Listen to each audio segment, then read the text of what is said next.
Voici l'histoire de deux grandes puissances qui se sont disputées la domination de l'Europe des siècles durant. L'Empire des Habsbourg et l'Empire ottoman. Du côté des Habsbourg, le prince Eugène est un descendant de la vénérable maison de Savoie. C'est un homme ambitieux, prêt à trahir son souverain Louis XIV. Vous devrez servir, non pas le roi, mais Dieu. Non, jamais. Ce jeune noble désargenté connaîtra une ascension sans pareille au service des Habsbourg. Au revoir. Du côté ottoman, voici Gulnush, favorite du harem de Topkapi et mère de deux sultans, connue pour ses œuvres de bienfaisance et de mécénat. Malgré certains points communs, les deux empires sont aux antipodes par leur religion et leur culture, et toujours prêts à en découdre. Mustapha, nous devrions repartir.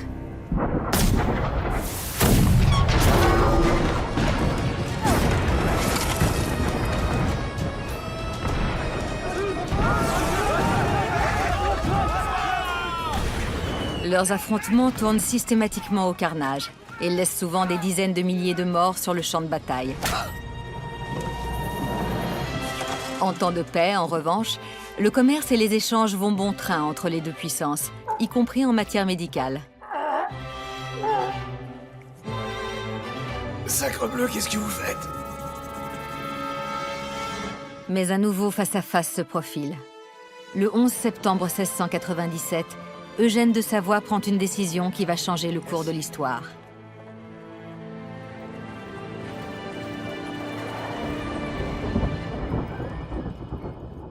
Une fois de plus, le jeune prince est prêt à tout miser sur une seule carte, sans se préoccuper des éventuelles pertes. Il ne m'écoute pas. Tenez-vous prêt à rejoindre la Thèse. Nous y cueillerons les Turcs par surprise. Votre Altesse, nous sommes presque à un jour de marche de la rivière et nous sommes déjà l'après-midi. Nous dirons à l'infanterie de monter avec la cavalerie. Un cheval pour 2 soldats armés. Voilà comment se déplacer rapidement. Et que fait-on de l'artillerie lourde? Elle restera ici. En 1 heure, nous pouvons atteindre la Thèse. C'est compris? Un cheval, 2 soldats et en selle. Un cheval, 2 soldats et en selle. Un cheval, 2 soldats et en selle. Un cheval, 2 soldats et en selle. Une armée de plus de 50 000 hommes se met en marche en un temps record.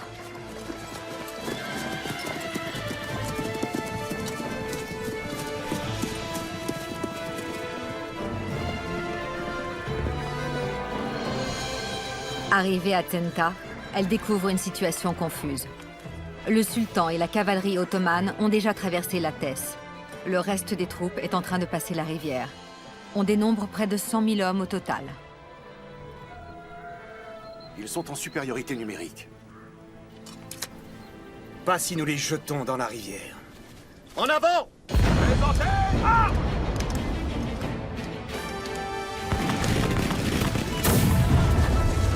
Bonjour!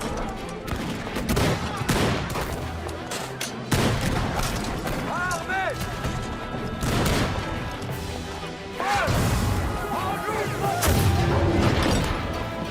Le pont sur la Thèse est trop étroit pour contenir tous ceux qui s'y pressent dans l'espoir de se mettre en sûreté sur l'autre rive. Dans le camp du sultan, la sidération est totale.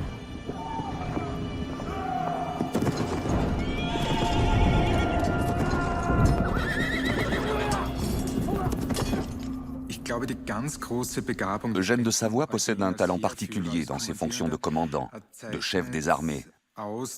Il sait lire une bataille. Il est capable de détecter le point culminant de l'affrontement. Dans une telle situation, les combats font rage, il y a des cris et des coups de feu. On ne voit pas grand-chose. Mais le prince Eugène sait déceler le moment opportun pour faire appel à ses troupes de réserve ou envoyer ses derniers hommes au feu. Et quand il n'a plus de ressources, il se lance à son tour dans la bataille.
Les soldats de l'empereur étaient vraiment assoiffés de sang. Ils ont mitraillé, embroché, malmené les Ottomans. Ils ont essuyé très peu de pertes tout en saignant à blanc le camp adverse. Sans oublier que de nombreux Turcs ont sauté dans la Thèse et s'y sont noyés parce qu'ils ne savaient pas nager. La bataille de Zenta dure quelques heures à peine. Le plan inexorable d'Eugène de Savoie a porté ses fruits. 25 000 Ottomans perdent la vie en une après-midi, tandis que les troupes de l'empereur n'ont à déplorer que 500 morts.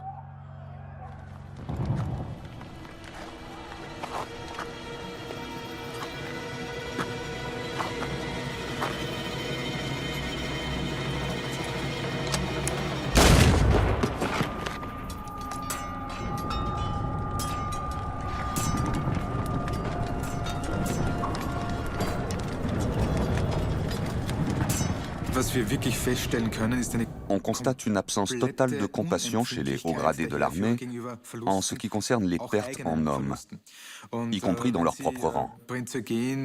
Dans sa correspondance, le prince Eugène se dit très rarement affecté par ces morts, que ce soit personnellement ou moralement.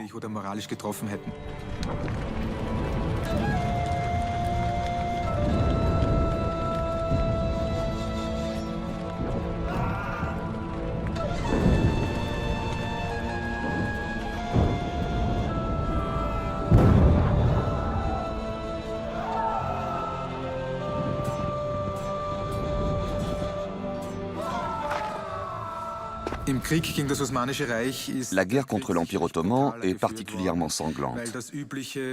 En temps normal, il était d'usage d'incorporer dans sa propre armée les prisonniers qu'on avait faits. Mais ce n'était pas possible avec les Turcs, dont les forces étaient composées de combattants jusqu'au boutistes et très attachés à leur patrie. D'un autre côté, il serait sans doute exagéré de dépeindre le prince Eugène comme un philanthrope intègre et humaniste. Il n'était pas différent des autres chefs militaires de son époque.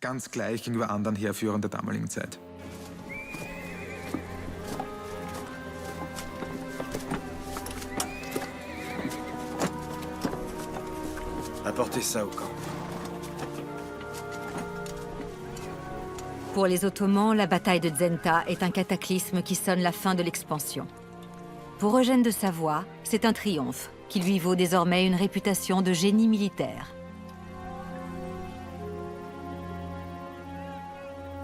Le monogramme de Mustapha II, saisi par l'armée impériale, est exposé aujourd'hui au musée d'histoire militaire de Vienne. Après la bataille, le prince Eugène rapporte à l'empereur que de violentes explosions ont détruit une grande partie des richesses de l'ennemi. Même la caisse de guerre du sultan aurait disparu.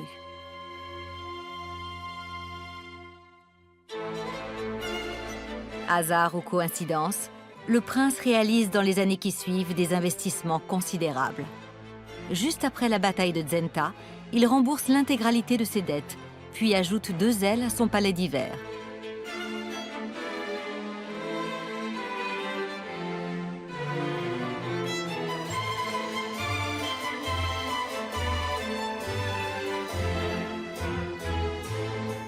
Il y aménage les pièces de réception avec tout le faste imaginable.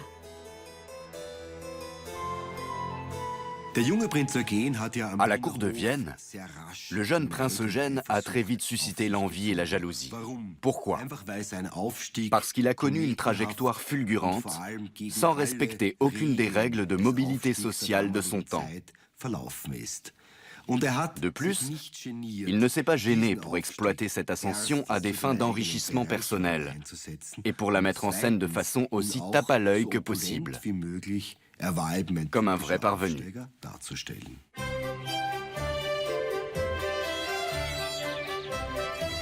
Pour faire le pendant à son palais d'hiver, Eugène de Savoie achète aux abords de Vienne un nouveau terrain où il fera plus tard construire une somptueuse résidence d'été.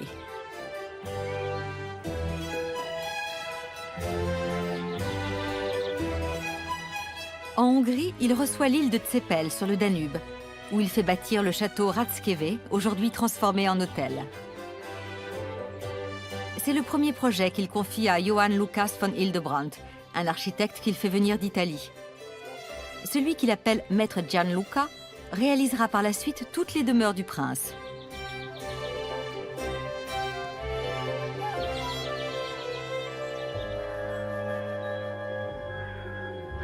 Léopold Ier lui concède également de vastes propriétés dans les territoires récemment annexés.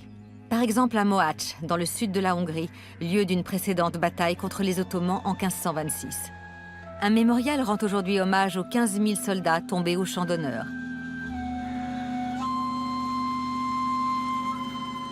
Eugène de Savoie fait estimer ses nouvelles possessions. L'évaluation révèle qu'elles ne valent que 64 000 florins, alors que l'empereur lui a garanti une contre-valeur de 80 000 florins. En homme d'affaires avisé, le prince exige qu'on lui verse la différence. Le prince Eugène possède une intelligence économique exceptionnelle. C'est d'autant plus frappant à la cour de Vienne que traditionnellement l'empereur ne s'occupe pas des questions d'argent. Il est en permanence endetté et a beaucoup de mal à financer ses guerres et son train de vie. Eugène de Savoie, au contraire, convertit rapidement ses succès militaires en espèces sonnantes et trébuchantes dans toute l'Europe. Il se rend à la bourse de Londres, où il lance un emprunt en son propre nom, pas au nom des Habsbourg ou de l'empereur. Les titres rencontrent un tel succès qu'ils se vendent en un rien de temps, ce qui remplit à nouveau ses caisses.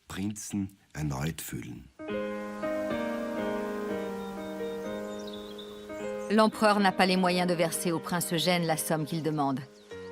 En compensation, il lui offre d'autres biens en Hongrie, parmi lesquels le vignoble de Villani, pillé et détruit par les Ottomans. Le nouveau propriétaire fait repeupler les villages et construire un grand domaine viticole.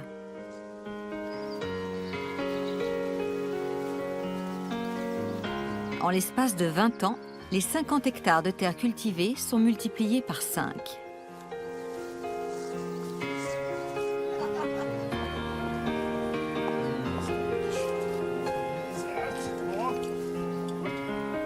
Les vins de Villani comptent aujourd'hui parmi les meilleurs rouges de Hongrie, et on les compare volontiers au Bordeaux.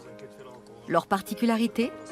Depuis l'époque du prince Eugène, ils conjuguent le nec plus ultra des traditions viticoles d'Europe de l'Ouest et des Balkans.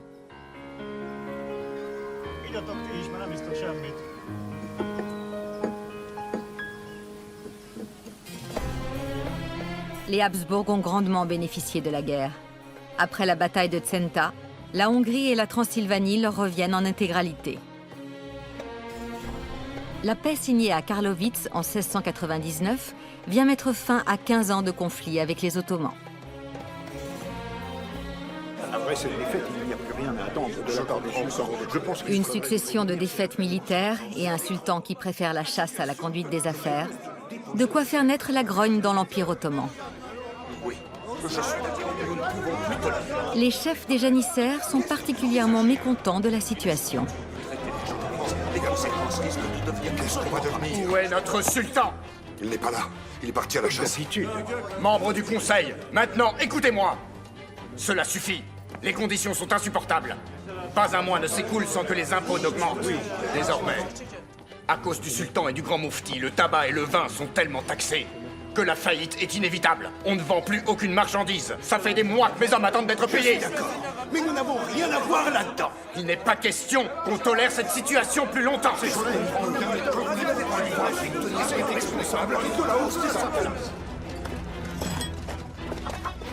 Je vois. Donc, pour fabriquer une pièce comme celle-ci, c'est 3 jours de travail. Attisés par les janissaires, la colère populaire va croissante. Le chaudron autour duquel les janissaires se rassemblent au moment des repas est un symbole fort pour ce corps d'élite. Un souvenir du temps où les tribus turques étaient encore nomades. C'est le lieu où les nouvelles recrues prononcent leur serment d'allégeance. Celui où les opinions se confrontent et les esprits s'échauffent. Et que dire de notre salaire que nous étions censés recevoir depuis des mois? Nous l'attendons toujours. Nous n'allons plus nous laisser faire. Nous avons assez attendu. Laissons parler les armes. En août 1703, le chaudron est renversé. Les vizirs et le sultan savent qu'il faut alors s'attendre à un déchaînement de violence.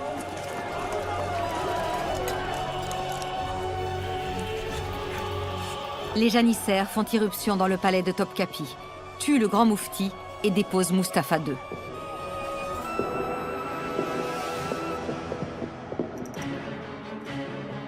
En En Europe aussi, la paix est de courte durée. Lorsque Charles II, le dernier Habsbourg espagnol, s'éteint sans descendance en 1700, la France et la Maison d'Autriche se disputent le trône vacant.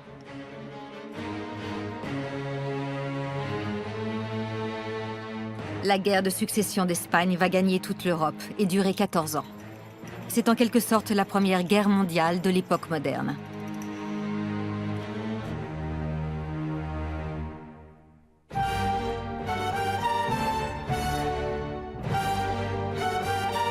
Eugène de Savoie a acquis des pouvoirs immenses et il est en passe de devenir l'homme le plus puissant et le plus riche de l'Empire des Habsbourg.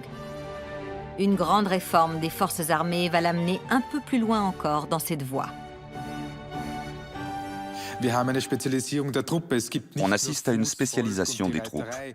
Ils ne se limitent plus aux fantassins et à la cavalerie. L'artillerie joue un rôle important. Il y a les sapeurs chargés d'aménager les tranchées, les mineurs qui creusent sous les fortifications ennemies lors des sièges, le matériel qui sert au transport et à la logistique. C'est au fond la naissance de l'armée moderne. À l'époque déjà, on ne se contente plus de troupes de combat et de renforts. On a déjà une logistique et une intendance. Le début du XVIIIe siècle marque vraiment un tournant en matière militaire. Préparez! Le prince Eugène commence par unifier l'armement de ses troupes, alors que jusque-là, chaque chef de régiment choisissait l'équipement de ses hommes. Il est maintenant à la fois président de guerre et général, ce qui lui permet de dégager des financements pour des armements modernes.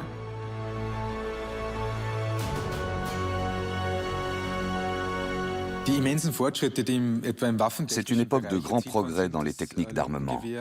La platine à mèche est remplacée par la platine à silex, plus moderne, ce qui a bien sûr des effets sur les tactiques employées. Les troupes ne marchent plus en carré, mais forment des lignes qu'il est capital d'apprendre à tenir. On instaure donc des exercices d'entraînement à grande échelle qui n'existaient pas auparavant.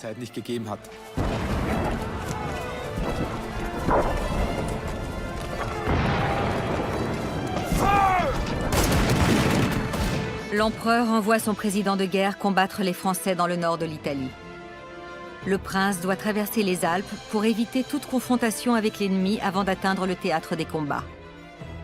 Le passage des montagnes dans le Trentin, avec des pièces d'artillerie pesant jusqu'à 1 tonne, n'est pas sans évoquer la traversée des Alpes d'Hannibal. C'est en Italie qu'Eugène de Savoie fait la connaissance du comte de Bonneval.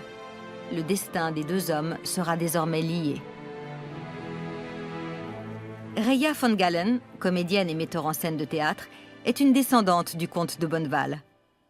Depuis quelques années, elle s'intéresse beaucoup à l'histoire de son ancêtre. On ne connaît pas précisément les circonstances de la première rencontre entre le prince Eugène et le comte de Bonneval. Chacun avait entendu parler de l'autre. Ils se faisaient face lors de la bataille de Luzzara et l'on sait qu'ils avaient beaucoup de respect l'un pour l'autre. Il y a d'ailleurs un détail intéressant à propos de cette bataille. Les deux camps ont revendiqué la victoire et ont fait dire des messes à cette occasion. C'était sans doute un match nul en réalité. À l'époque déjà, le jeune comte de Bonneval s'était fait remarquer. C'était un officier talentueux, doté d'un bon sens stratégique. Cela n'a pas échappé à Eugène de Savoie, même si Bonneval servait alors sous les ordres de Vendôme.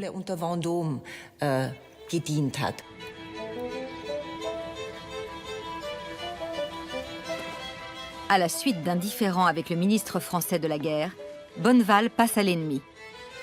Appréciant ses compétences militaires, le prince Eugène l'accueille dans les rangs de son armée et se découvre des affinités avec ce compatriote. Oh, je ne sais pas, j'hésite. Pourtant, vos larges épaules sont bien mises en valeur. Vous trouvez? Pour ce qui est des hanches... Vos hanches sont très bien. Le problème, c'est que... la veste est trop ample. Je demanderai à mon tailleur de l'ajuster.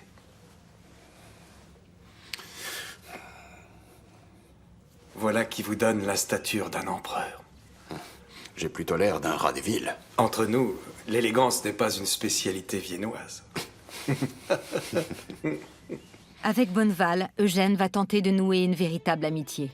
Le type même de relations humaines stimulantes qu'il n'a jamais connu, malgré tous ses triomphes. Leibniz m'a écrit. Il aimerait fonder une académie à Vienne. Cela ne devrait pas vous poser trop de difficultés. J'en ferai part à l'empereur. Je ne sais pas comment vous remercier, mon cher. C'est vous qui m'avez fait rencontrer ce grand penseur. J'ai encore mieux pour vous. Les œuvres de mon ami écrivain Fénelon. Serait-ce de la cupidité dans vos yeux? Pas le moins du monde.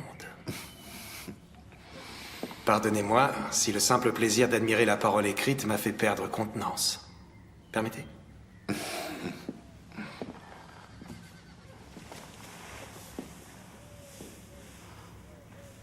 Le prince Eugène entretenait des contacts fréquents avec des philosophes et d'autres esprits brillants. Mais surtout, il tenait beaucoup à faire venir à Vienne les plus belles œuvres d'art et les meilleurs artistes, lorsque c'était possible. Pour y parvenir, il a dépensé beaucoup d'argent et fait jouer ses relations diplomatiques afin que Vienne puisse accueillir des œuvres venues des pays les plus lointains.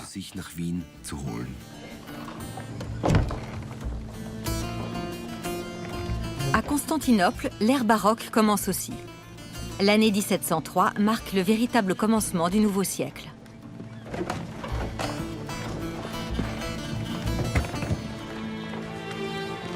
Gülnüch a connu plusieurs décennies tourmentées.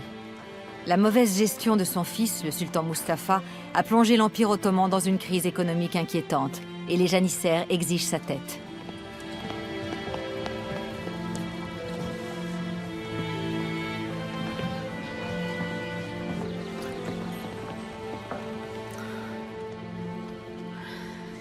Je sais bien que le sultan passe beaucoup trop de temps à la chasse. Si vous lui laissez la vie sauve, je veillerai à ce qu'il se retire du trône. Mon plus jeune fils Ahmet est prêt à écouter vos revendications. Votre fils ne connaît rien aux affaires de l'Empire. Il a passé trop de temps dans les cafés. Il serait bon qu'il s'inspire de l'expérience du grand vizir ainsi que de votre sagesse. Dès lors, nous serons prêts à le servir sans condition aucune.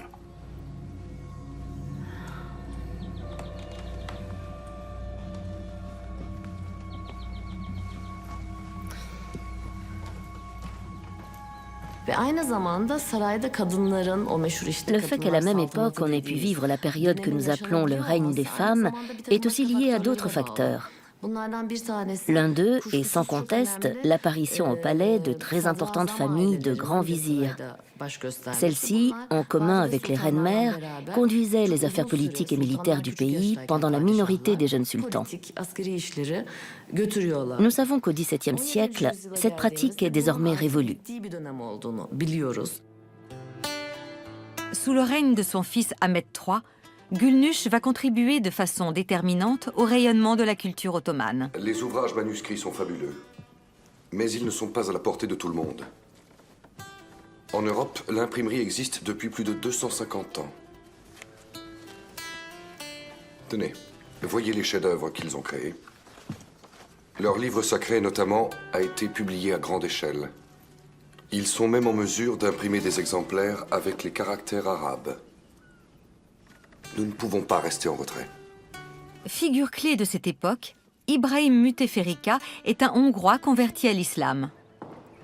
Il introduit en Turquie de nouvelles techniques qui permettent de transformer les manuscrits en ouvrages imprimés. Il réussit à obtenir une audience auprès d'Eugène de Savoie, propriétaire alors de la plus grande bibliothèque d'Europe.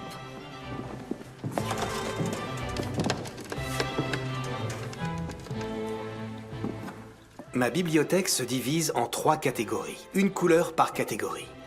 Rouge pour la littérature et l'histoire, bleu pour la théologie et la justice, et jaune pour les volumes de sciences naturelles. Puisse Dieu me permettre de publier ne serait-ce qu'un seul de mes récits dans pareil ouvrage. Inch'Allah.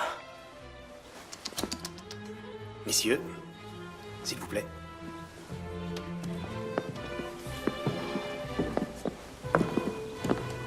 La bibliothèque du prince présente une particularité. Les livres sont reliés de cuir fin. Naturellement, il serait très intéressant de pouvoir faire venir ce cuir directement de Constantinople. Le prince parle de ces fameuses peaux de janissaires. La guerre est finie depuis longtemps et nos réserves sont vides. Non, il plaisante. C'est de la peausserie de chèvre. Nous appelons cela du marocain. Cela dit, il est rare qu'ils soient encore fabriqués en Afrique du Nord.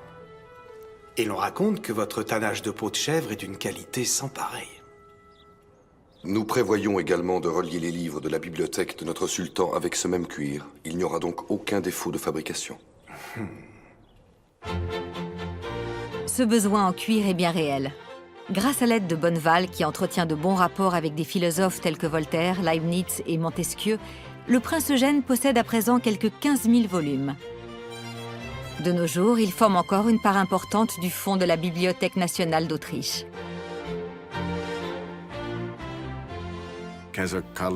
Ni l'empereur Charles de Habsbourg, ni sa fille Marie-Thérèse d'Autriche n'ont eu les moyens de racheter intégralement le patrimoine considérable laissé par le prince Eugène. Sa nièce Victoria a tout bradé et les Habsbourg ont pu par la suite en racheter une partie. Dans le cas de la bibliothèque, la transaction n'a pas été à leur avantage. Ils avaient accepté le principe d'une sorte de rente viagère et devaient verser chaque année une certaine somme à Victoria, en espérant qu'elle mourrait jeune. Mais en définitive, les 15 000 volumes de la bibliothèque leur ont coûté bien plus cher que les palais du prince Eugène.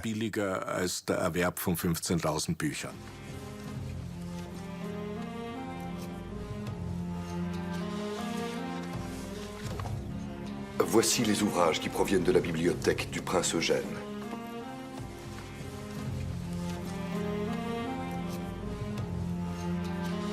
Lorsqu'Ibrahim Mutefferika rentre à Constantinople, Gulnüch est très malade.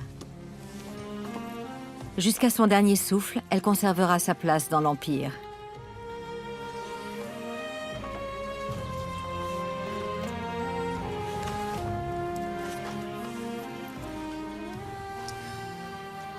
Eh bien, si un tel ouvrage appartient à cet être immonde, je suis ravie de voir que malgré tout cet homme est aussi sensible aux belles choses.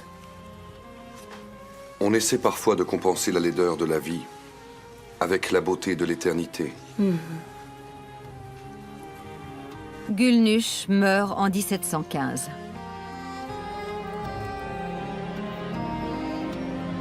À l'instar d'une sultane du XVIe siècle qui avait fait ériger la mosquée neuve dans la partie européenne de Constantinople, Gulnüch fait construire de son vivant la mosquée Yeni Valide, c'est-à-dire la mosquée de la mère du sultan. Elle se trouve sur la rive asiatique de la ville, dans le quartier d'Üsküdar. Aucun de ces deux édifices ne porte le nom de la femme à l'origine de sa construction. C'est, semble-t-il, le destin des femmes d'influence de l'époque. Malgré leur action de leur vivant, leur nom disparaît de la mémoire collective et même du plan des villes.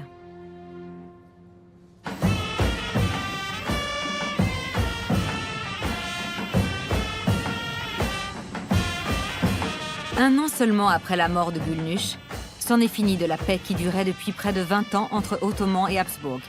Une armée turque aux effectifs impressionnants se met en marche vers Belgrade.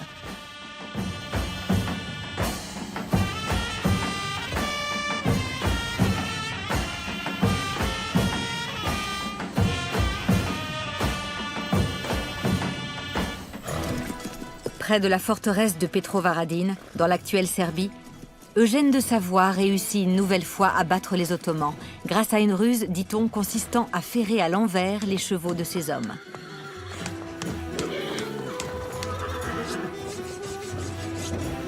Mais peut-être s'agit-il de l'une des nombreuses légendes qui courent encore sur le compte du prince. On sait en tout cas que ce type de ferrage n'empêche pas les chevaux de marcher et est même utilisé pour soigner certaines maladies.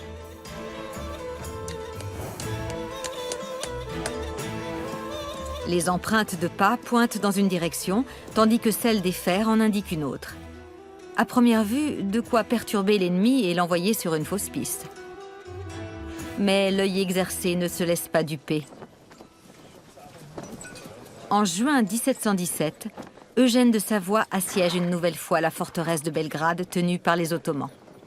Son vieux compagnon d'armes, Bonneval, lui rend visite. Eh bien, vos os ne sont plus de première jeunesse, maréchal. C'est bien là le cadet de mes soucis. La goutte, mon ami, la goutte. Cela faisait longtemps qu'on ne s'était pas vu, mon cher Eugène. J'ai appris que vous vous étiez marié. Oui. C'est drôle, cela n'a pas l'air de vous réjouir. Suivez-moi, j'ai quelque chose pour vous. Marqué à jamais par son enfance solitaire, Eugène recherchera toute sa vie durant une amitié sincère.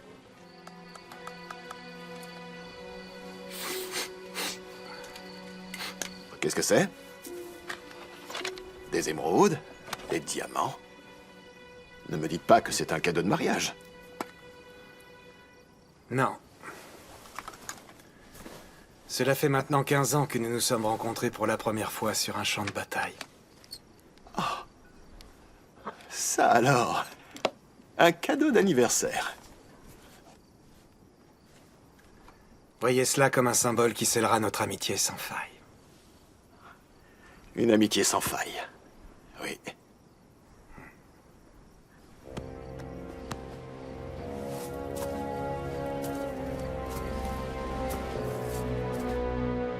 Le siège de Belgrade dure 2 mois, au cours desquels le prince accomplit une série de tours de force tactiques. Puis, l'armée de renfort ottomane arrive à la rescousse. Voilà typiquement une bataille qu'Eugène de Savoie aurait dû perdre. Il assiège la forteresse, connue comme la plus imprenable d'Europe, Belgrade, qu'il ne peut attaquer que par le sud, et qui possède une garnison très forte. Le siège commence au moment où les renforts ottomans arrivent par le sud, et le prince Eugène se trouve donc pris en sandwich, obligé de se battre sur 2 fronts. Une fois de plus, la chance sera de son côté. Par une aubaine extraordinaire, un tir de mortier atteint le dépôt de munitions de la forteresse, qui explose. C'est évidemment décisif. De plus, Eugène lance un assaut de nuit, très audacieux pour l'époque, qui prend par surprise les renforts ottomans. Alors que sa propre armée est en infériorité, il terrasse l'ennemi et reconquiert la plus grande forteresse du sud-est de l'Europe.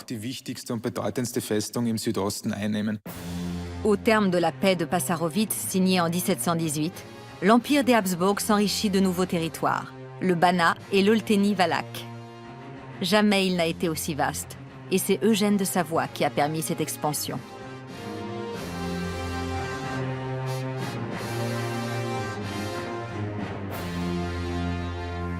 Malgré ses victoires éclatantes, le prince a toujours autant de mal dans ses relations avec les autres.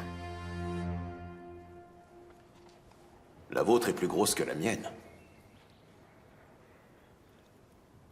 Seriez-vous jaloux, mon cher? Je me questionne. Où sont passées toutes mes décorations? J'ai risqué ma peau, je vous signale. Qu'est-ce que vous espérez? Que vous fassiez enfin quelque chose pour moi. N'ai-je jamais rien fait pour vous? Ne vous ai-je pas promu au rang de général au moment où vous étiez considéré comme un paria? Ne vous ai-je pas couvert de présents? Pardon, mais je ne suis pas une catin. Depuis ma promotion au rang de général, 10 années se sont écoulées. D'autres ont intégré de plus hautes fonctions, pas moi. Pourtant, Dieu sait tout ce que j'ai accompli. Alors que voulez-vous? Je veux la gouvernance de la Sicile. De la Sicile? Naturellement, je vous fournirai en orange et en citron tout au long de votre vie. Je crains que cela soit impossible, mon cher ami. J'ai déjà promis cette fonction au comte Wallis. Je vous demande pardon. Je ne puis vous l'accorder. Vous faites figure d'étranger dans le royaume. Sauf votre respect. Et vous, qu'est-ce que vous êtes? Alors donnez-moi au moins Osijek. C'est non. Je vous envoie aux Pays-Bas avec un commandement d'artillerie. Vous y serez le remplaçant de Prier. Sachez qu'il s'agit là d'un excellent poste. Prier? Vous voulez parler de votre remplaçant aux Pays-Bas? Vous me nommez remplaçant de votre remplaçant? Prier est un homme très compétent. Tout le monde sait qu'il est corrompu jusqu'à l'os. C'en est assez. Je ne peux rien faire de plus pour vous. Vous recevrez bientôt l'ordre qui vous indiquera quand vous rendre sur place.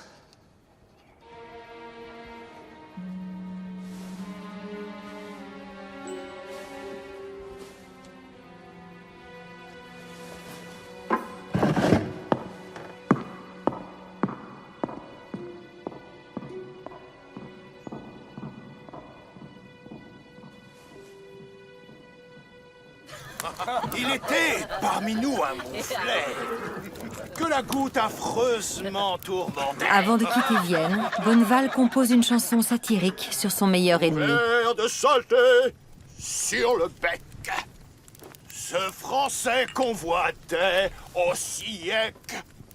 Qu'un peu d'honneur il reçut, voilà son vœu timide. Encore eût-il fallu que ses poches ne soient pas vides. Buvez, mes frères, car à Vienne les hommages je recevrai. Buvez, mes frères, car à Vienne les hommages je recevrai.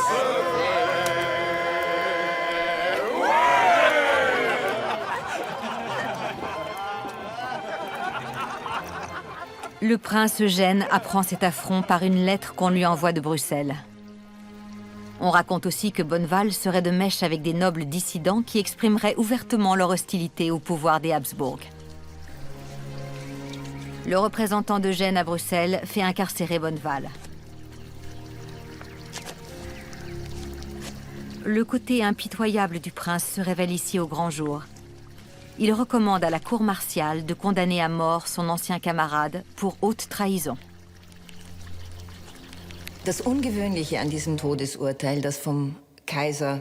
La particularité de cette condamnation, c'est que l'empereur la prononce à la demande insistante d'Eugène de Savoie. C'est étonnant, car les deux hommes étaient liés par une longue et profonde amitié. Ce revirement est peut-être aussi dû à une femme. Depuis toujours, la comtesse Éléonore Battiani voit d'un mauvais œil la forte influence qu'exerce Bonneval sur le prince Eugène. À qui est-ce? C'est à vous, mon cher. En fin de compte, ce Bonneval est un personnage absolument abject. Il n'a aucune moralité, et vous le savez. C'est vrai. Vous avez raison. Ce verdict très sévère a été commué en peine de prison. Bonneval a passé 1 an dans la sinistre forteresse de Spielberg, près de Brno. Puis il a été libéré, à condition de ne jamais plus poser le pied dans le Saint-Empire romain germanique.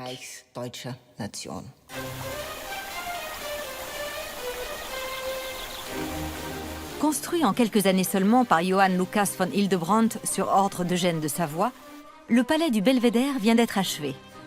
C'est un joyau de l'architecture baroque autrichienne.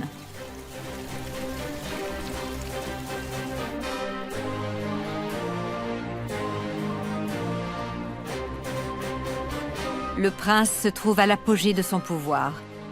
Aux fonctions de feld-maréchal de l'Empire et de président de guerre, il ajoute celle de gouverneur de Milan et des Pays-Bas autrichiens.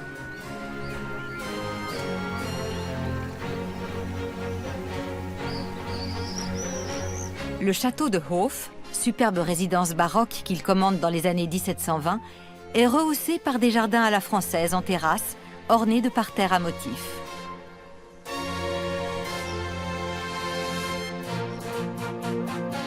Tout aussi baroques sont les fêtes qu'on y donne. Sous les yeux horrifiés de l'assistance, le prince Eugène fait circuler au milieu des convives un lion apprivoisé de sa ménagerie. À la même époque, l'existence du comte de Bonneval, elle, n'a rien de festif. Libéré de prison, il souhaite rejoindre Constantinople, capitale de l'ennemi héréditaire des Habsbourg. Mais à court de ressources, il est obligé de s'arrêter à Sarajevo, où il se convertit opportunément à l'islam. Après sa conversion, le comte de Bonneval est appelé à Constantinople. On met à sa disposition une résidence et il rédige des mémoires à la demande du sultan.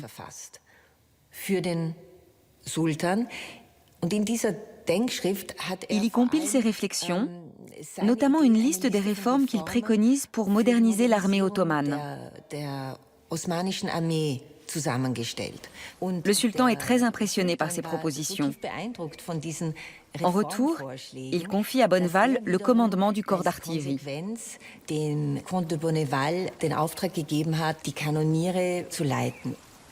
Dans ses nouvelles fonctions, il est appelé Humbarace Ahmed Pacha, le bombardier.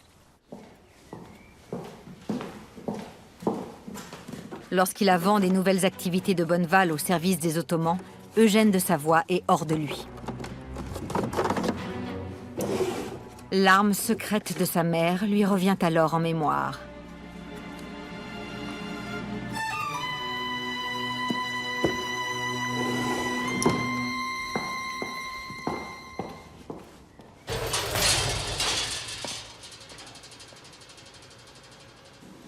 Nous sommes aux Archives nationales autrichiennes, à Vienne, où est conservée une partie de la correspondance du prince. On y trouve notamment la lettre dans laquelle il demande à l'empereur de faire empoisonner Bonneval, coupable de haute trahison et ennemi de la patrie. Cette tentative d'assassinat a été planifiée et elle a eu lieu. Ce qui est intéressant, c'est qu'elle s'organise à nouveau, semble-t-il, sous la pression du prince Eugène. L'empereur signe de sa main l'ordre de tuer Bonneval, adressé à l'ambassadeur en poste à Constantinople. Même la méthode est précisée, la poussière de diamant. Apparemment, le diamant pilé était à l'époque un poison courant. La signature de l'empereur figure noir sur blanc au bas de cette lettre.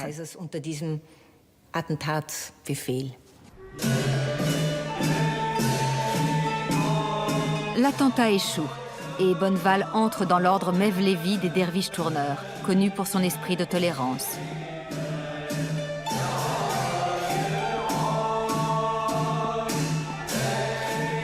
Aujourd'hui encore, ses membres perpétuent tous les dimanches leur rituel dansé.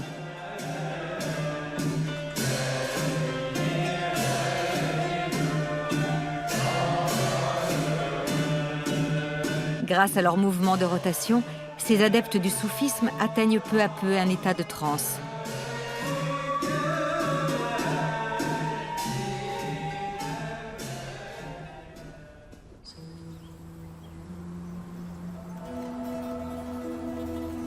En 1747, Claude-Alexandre de Bonneval, alias Umbaratche Ahmed Pacha, rend son dernier souffle. Il est inhumé dans le cimetière des Mevlevi au cœur d'Istanbul.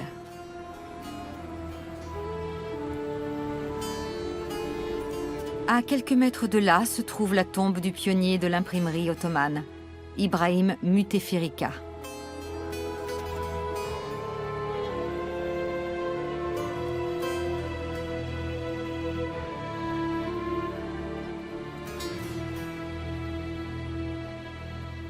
On considère que la fin du XVIIe siècle marque le début de l'effondrement politique et économique de l'Empire ottoman.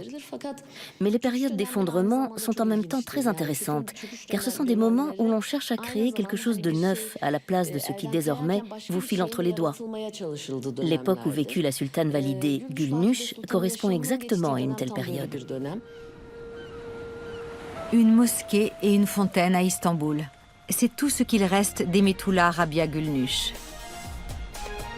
De son vivant pourtant, cette personnalité importante a exercé une influence non négligeable par son ouverture aux autres cultures et sa grande générosité.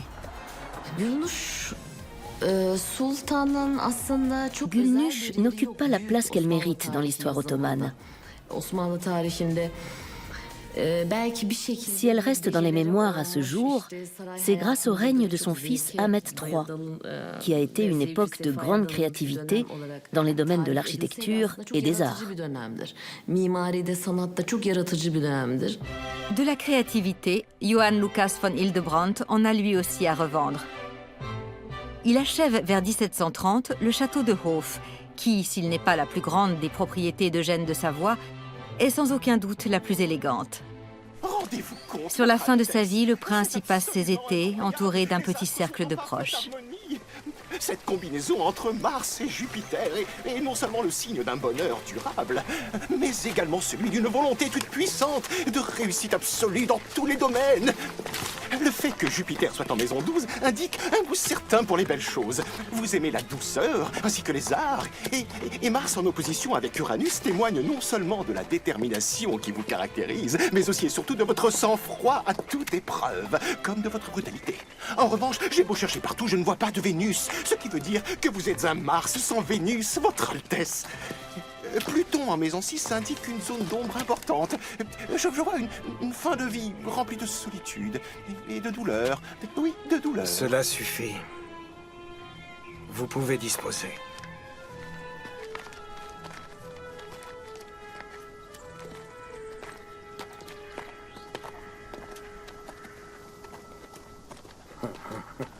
Une vie sans Vénus?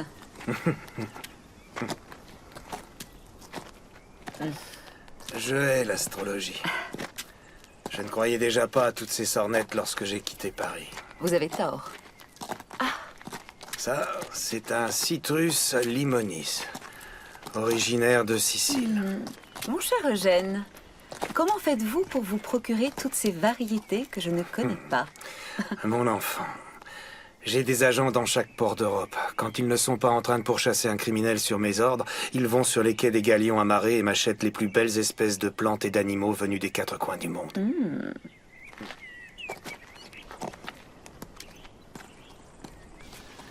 Dans ces jardins, maître Gianluca a réalisé des prouesses.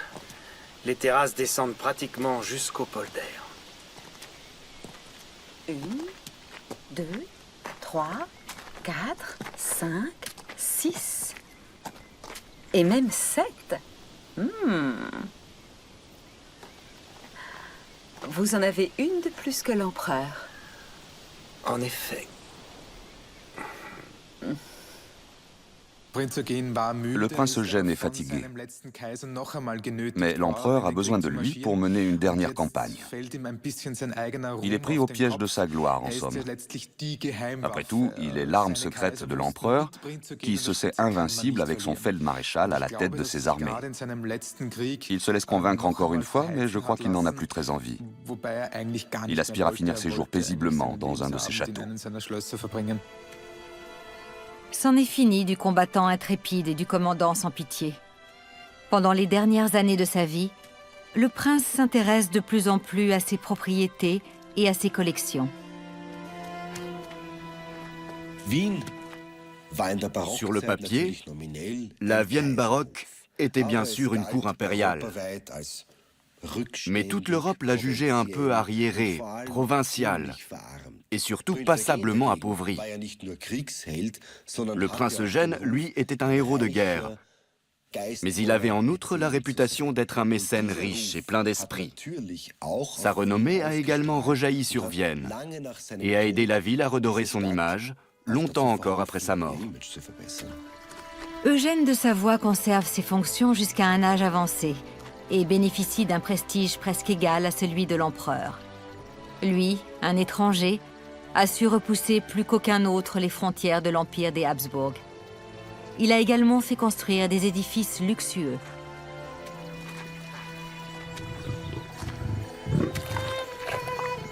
Sur la fin de sa vie, il se retire de plus en plus.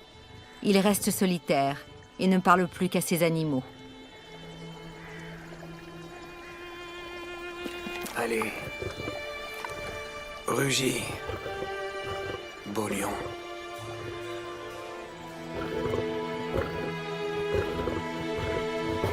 Rugis.